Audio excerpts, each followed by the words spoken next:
My father was never one to complain. On the morning of the day he died, an ulcer he'd suffered from for years ruptured and began to bleed. The coroner said that the end would have been painless, that as he died, he just would have felt more and more lightheaded. He was lying. By any other account, when blood, bile, and bacteria begin to leak into the abdominal cavity, you feel as if a knife had been stabbed into your guts. But my father, on the morning of the day he died, dragged his pleading stomach through his entire work shift, 7 in the morning till 7 at night. And on the way home, finally willing to succumb to the pain, he pulled over. 6 months earlier, he'd brought a brand new Chevy Impala. And he loved that car, especially the built-in phone that could be activated just by saying, dial. Another component of the car could get you in contact with emergency services whenever you needed. You just needed to push a red button and say, help. But my father sat there, bleeding and dying, and did nothing. According to the book Save the Males, this current generation of young men, my generation, is weak, in need of a swift kick in the pants. That these days of emotional support animals and a soft, gentle sob isn't working. What happened to the man's man, our Chuck Norrises and the John Waynes of the world? Men who really knew how to just swallow down their pain by will boast. Growing up, I thought he was unbreakable. My younger brother Rory and I would wrestle him on the carpet, and we could never hurt him.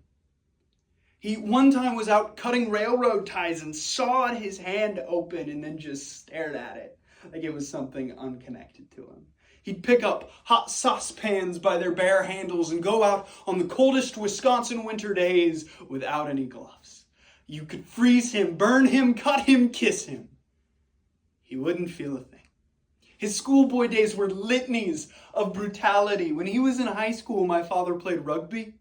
One time he was sent sprawling by a rough tackle and went to the sideline clutching his leg. Doc came over and said, you're fine, get back in there. It wasn't till the end of the game that he came and talked to him and said, hey, get to the hospital, you've got a broken leg. My father played through that entire game with an excruciating injury and done so with pride. He loved that story, and I thought it was hilarious. And I know now that the moral was not that winners could suffer through pain and losers couldn't. It was that showing your pain was a choice. But now I don't laugh. I think about his unwillingness throughout life to see a doctor, any doctor, not our family physician, not a specialist for his rotten stomach, and certainly not a psychologist for his grief-stricken heart. Too proud, too stubborn, too arrogant, too ashamed to entrust anyone else with his suffering. Dad liked to roughhouse on the carpet. He chased me around the living room, and when he caught me, I'd cry out as much as in pleasure as in pain. He'd twist my arm and say, that didn't hurt.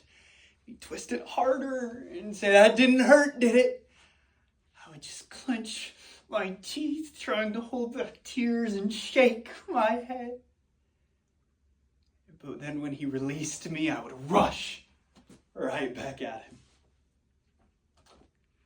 The old wisdom tells us the longer we suffer, the more we're used to the pain, the less we feel it.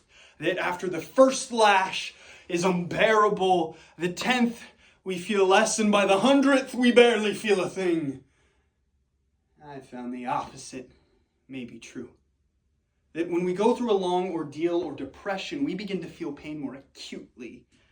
We just learn to show it less.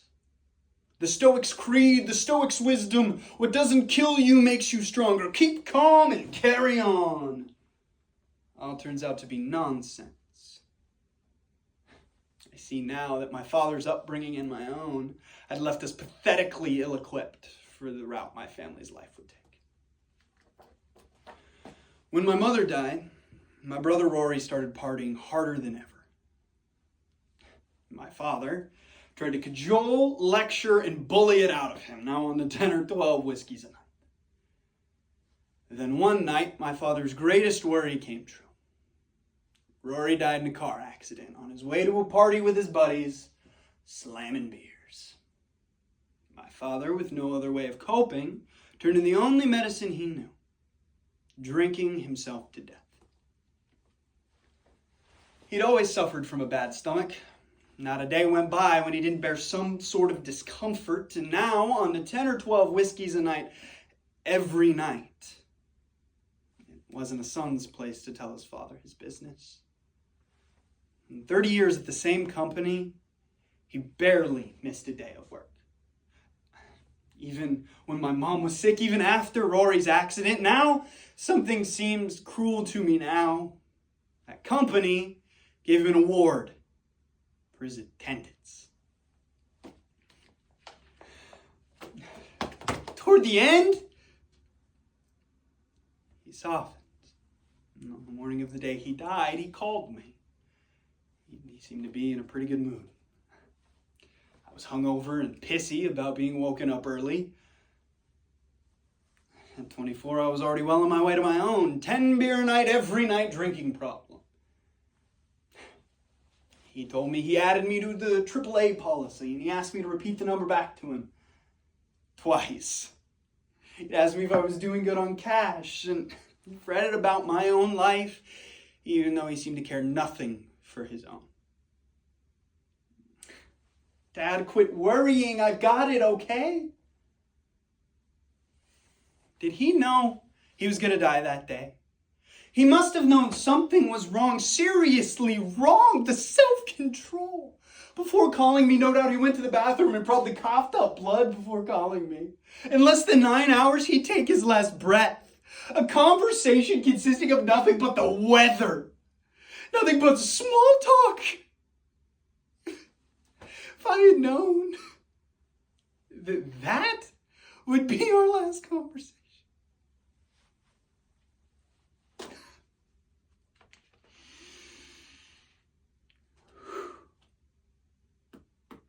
That evening, my father pulled to the side of County Road B, parked neatly on the side of the curb, turned the engine off, and sat there, pleading and dying, staring up at that red button.